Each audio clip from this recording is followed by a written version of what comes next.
Understand that I'm not the kind of person to sit in front of a microphone and believe that what I think will have any profound meaning to your lives.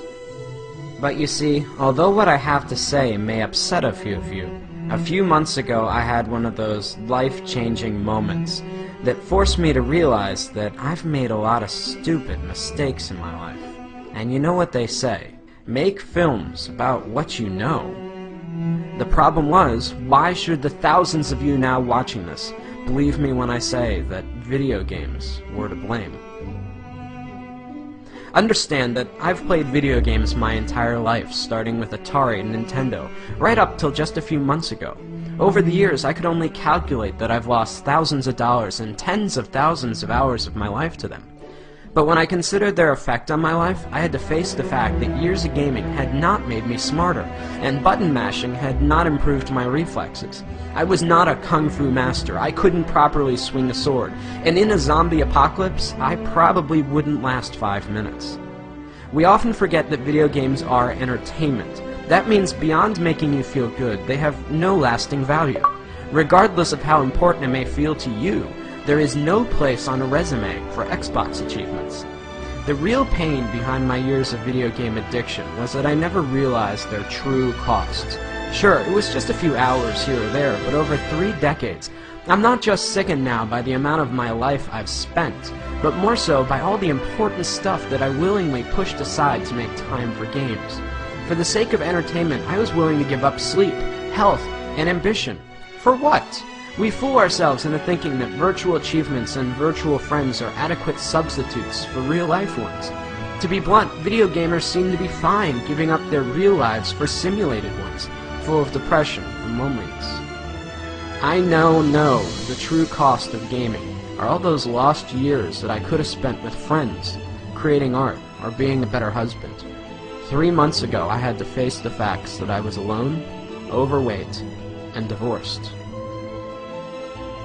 If there's a moral to this lecture, it's that as much as we may want one, life does not have continuous. For much of my life, I was eager to trade away countless opportunities, friendships, and love for experiences that don't really exist.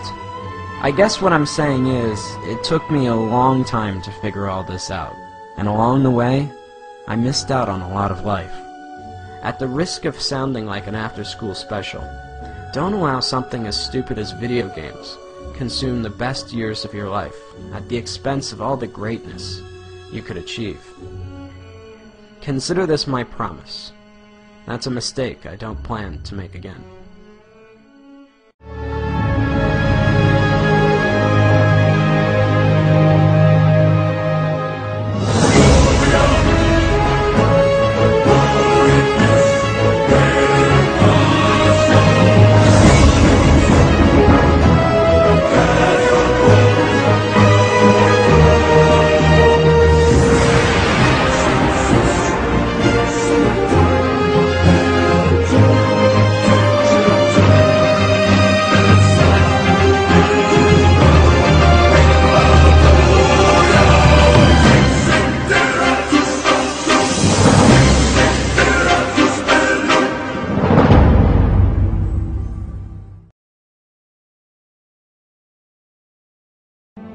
Now, I know a lot of you are going to be angry or confused over the things that I'm saying.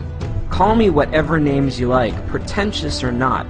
Understand that while I don't hate video games or the people that make them, I'm still worried about their overwhelming negative effects that they've had on my generation.